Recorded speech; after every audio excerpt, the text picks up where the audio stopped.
Bonjour à tous et bienvenue sur Sanitas Arte. Dans cette vidéo, nous allons discuter ensemble des mycoses cutanées. C'est une condition dermatologique majeure qui affecte encore aujourd'hui un bon nombre de personnes dans le monde. Je vais vous parler des facteurs de risque, des symptômes, de prévention et bien entendu des différentes approches de traitement. Et juste avant de commencer, afin d'aider notre chaîne à se développer, pensez à vous abonner, partager cette vidéo et à lui mettre un pouce en l'air. Alors, commençons par le début. Les mycoses cutanées sont des infections fongiques de la peau causées par différents types de champignons. Ces champignons se nourrissent de kératine, une protéine présente dans la peau, les cheveux et les ongles. Les principaux responsables des mycoses cutanées sont les dermatophytes, les levures et les moisissures. Les dermatophytes tels que le trichophyton et l'épidermophyton sont les plus courants.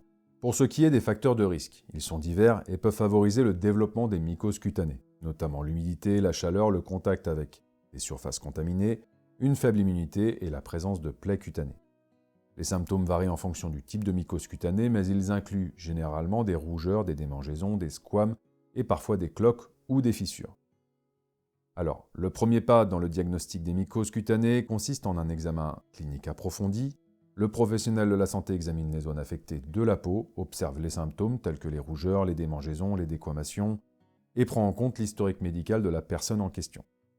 Pour confirmer le type de champignon responsable de l'infection, des tests mycologiques peuvent être effectués.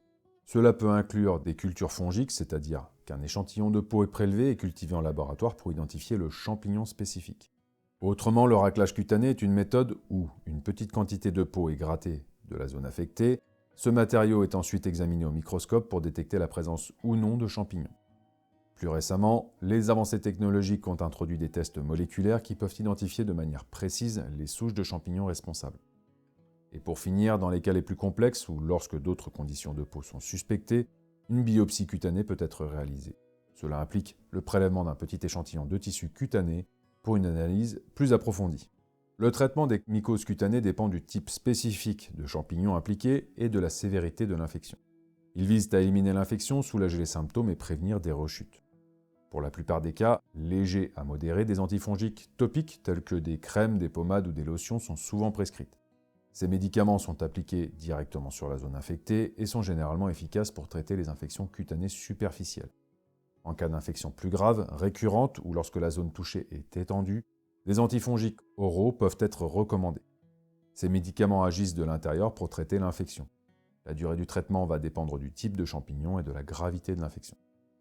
Pour les personnes souffrant d'infections cutanées récurrentes, une évaluation plus approfondie de la santé globale peut être nécessaire. Des tests supplémentaires peuvent être effectués pour déterminer s'il existe des facteurs sous-jacents, tels qu'un affaiblissement du système immunitaire par exemple.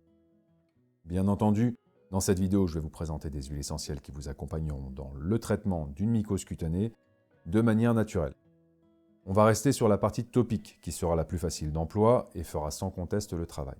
Pour les mycoses inguéales ou onychomycoses, c'est un sujet différent que je pourrais traiter si vous le désirez dans une autre vidéo. N'hésitez pas à m'en faire part dans les commentaires. Pour la réalisation de cette synergie, il vous faudra des huiles essentielles de thym cététujanol, de géranium bourbon, d'eucalyptus globulus et de palmarosa. Avant toute chose, je précise que cette synergie ne convient pas aux enfants de moins de 12 ans, ni aux femmes enceintes ou allaitantes. Commencez par prendre un flacon ambré propre et sec. Ajoutez-y 20 gouttes d'huile essentielle de palmarosa, 20 gouttes d'huile essentielle de géranium bourbon, 20 gouttes d'huile essentielle d'eucalyptus globulus, 20 gouttes d'huile essentielle de thym cététujanol. Et pour finir, on ajoute dans notre flacon 80 gouttes d'huile végétale de Nîmes. Mélangez le tout et comme d'habitude pour éviter un bête incident, notez avec un crayon à verre ou une étiquette le nom de la synergie sur votre flacon. Et si un jour vous souhaitez vous former à l'utilisation des huiles essentielles, je vous donne rendez-vous sur sanitas-arte.com. Pour l'utilisation de ce mélange, appliquez 5 à 6 gouttes en massage sur la région touchée 2 à 3 fois par jour pendant 2 à 3 semaines. Respectez ensuite une fenêtre thérapeutique de 15 jours avant de reprendre les applications. Après, et seulement après 2 ou 3 cures, si vous souhaitez muscler un peu la synergie, vous pouvez ajouter 10 gouttes d'huile essentielle de clou de girofle ou de cannelle de Chine en fonction de vos préférences et affinités. La prévention joue bien entendu un rôle crucial dans le non-développement de la mycose cutanée. Prenez par exemple des douches régulières et assurez-vous de bien vous sécher, en particulier dans les plis cutanés. Utilisez un savon doux sans parfum excessif pour éviter d'irriter la peau. De préférence, pas de partage de votre serviette, vos vêtements, vos chaussures, etc. avec d'autres personnes. Assurez-vous aussi que les équipements de sport que vous utilisez soient régulièrement nettoyés et bien aérés. Je pense ici aux bancs de musculation par exemple, aux casques, aux tapis de yoga, et je ne vous fais pas la liste, vous m'avez compris. Personnellement, je vous conseille de choisir en priorité des vêtements en coton ou autres matériaux respirants, qui permettent à la peau de rester sèche, et bannissez les vêtements trop serrés qui favorisent l'humidité et la transpiration. En résumé, les mycoses cutanées sont des infections fongiques courantes, mais traitables. La prévention, le diagnostic précoce et un traitement approprié sont les clés pour maintenir une peau saine.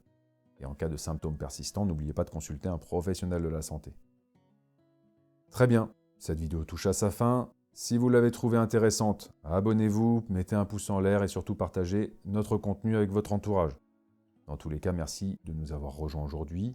Écrivez-moi vos questions, vos suggestions ou autres dans la section commentaires. Comme d'habitude, je réponds à tout le monde. Je vous dis à très bientôt sur Sanitas Arte pour de nouvelles vidéos. Et en attendant, prenez soin de vous.